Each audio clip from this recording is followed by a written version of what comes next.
es el que te justifica. ¿Y cómo te justifica? Por la visión que Jesús te trae. Con Jesús vino la gracia y vino la verdad. Sí. Entonces están caminando en unos errores que ellos mismos se enredan. ¿Y dónde está el Ruach HaKodesh que no les aclara las cosas? ¿Cómo se las va a aclarar? Si bien claro lo dice aquí, si usted se aferra a la Torá, cae de la gracia. El 4.15, ¿qué dice? Pero no pensemos en eso, pensemos que gracias a Dios pudimos salir de eso. El 4.15.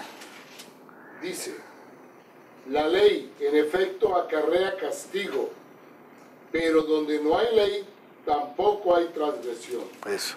Si no hay ley que te diga, usted está fallando, ¿de qué te van a castigar? Yo no sabía y nadie me lo dice, y no hay ley, pues yo sigo. Pero entonces, ¿qué dice la ley? Acarrea castigo. Haga eso que dice ahí, falla y lo castigamos.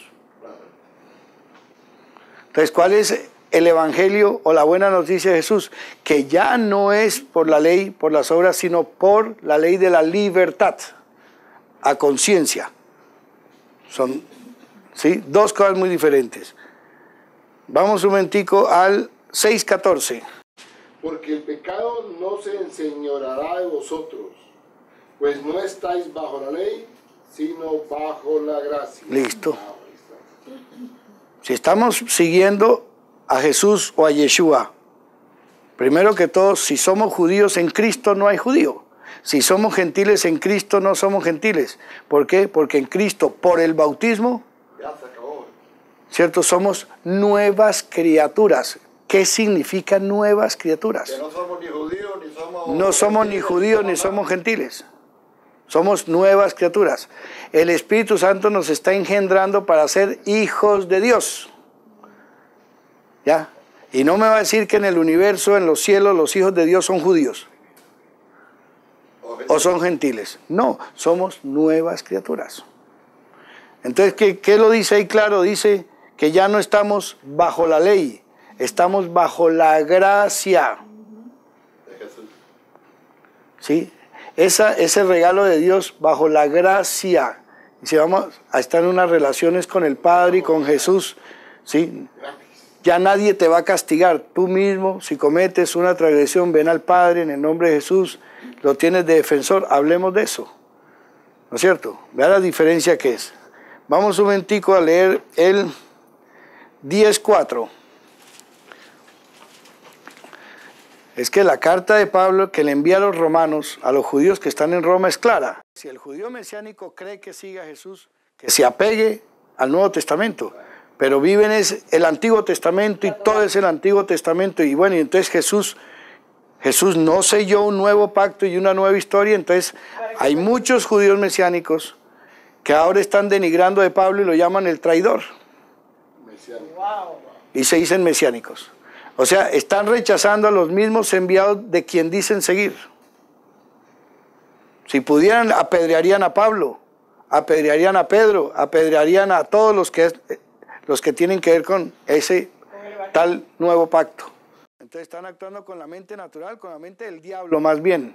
Léete el 10.4. El fin de la ley es Cristo para justicia a todo aquel que cree. ¿Cristo es el fin de qué? De la ley. De la Torá, no más.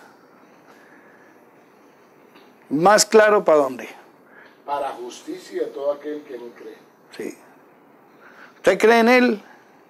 Entonces Él es el final de la Torá.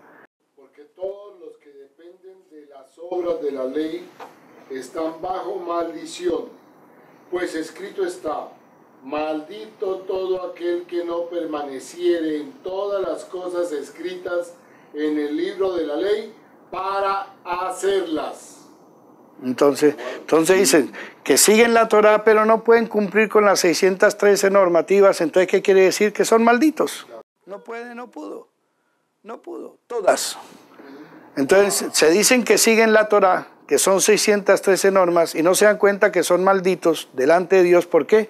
Porque una sola que fallen, le las cobran todas. ¿Se da cuenta? En cambio no aceptan, por aceptar la Torá, no aceptan la gracia que viene con Jesús y con Él la verdad. Pero dicen seguir a Jesús y no le creen. Le creen a la Torá y la Torá. Y es que es tanto la ridiculez que muchos que ni siquiera son judíos se creen judíos, menos mal que no son antisemitas, y se vienen a vestir como los ortodoxos que precisamente se caracterizan por su vestimenta porque han rechazado al Mesías. Entonces, ¿a dónde van? Y no leen el Nuevo Testamento, que es precisamente por eso es la fase que viene con Jesús en adelante. Ahí está escrita. Entonces no tienen en cuenta ni a Jesús, ni a sus mensajeros, ni el contexto, porque se quedan otra vez con la ley y meten a Jesús como si Jesús cumplió la ley. Si Jesús hubiera cumplido con la Torá, habría apedreado a esa mujer. O somos mesiánicos o cristianos en la versión griega, porque a la hora de verdad mesiánico y cristiano es la misma cosa. Uno se dice con base en la palabra Mashiach y el otro con base en la griega. Pero a la hora del té se está siguiendo a la misma persona, llámese Yeshua, Yesous o Jesús. Es la misma persona. Pero Jesús no está cambiando las normas porque lo llamen de manera diferente. Así en una tribu lo llamen Yuyu, están hablando de él, tienen que seguir lo que él dice. Entonces, ¿para qué dicen que creen en Jesús si no le siguen? Como él decía, me llaman Señor, Señor y no hacen lo que yo les digo. Sí, así dice la palabra.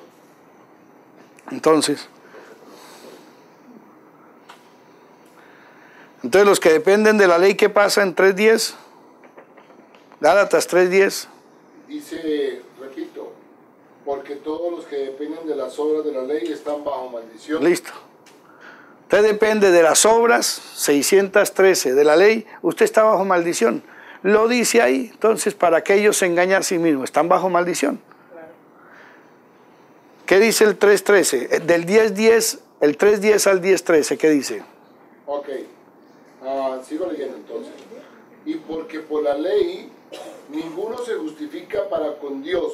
Por la ley, por la Torá, por las 613, ninguno se justifica delante de Dios. Es evidente porque el justo por la fe vivirá. Y la ley no es de fe, sino que dice, el que hiciere estas cosas vivirá por ellas. Cristo nos redimió de la maldición de la ley, hecho por nosotros maldición, porque está escrito, maldito todo aquel que es colgado en un madero. Hasta el 24. Para que en Cristo Jesús la bendición de Abraham alcanzase a los gentiles, a fin de que por la fe recibiésemos la promesa del Espíritu.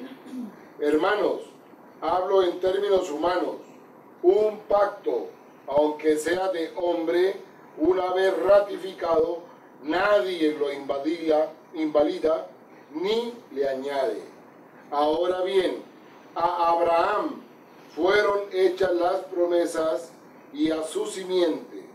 No dice, y a las simientes como si hablasen de muchos, sino como de uno, y a tu simiente, la cual es Cristo.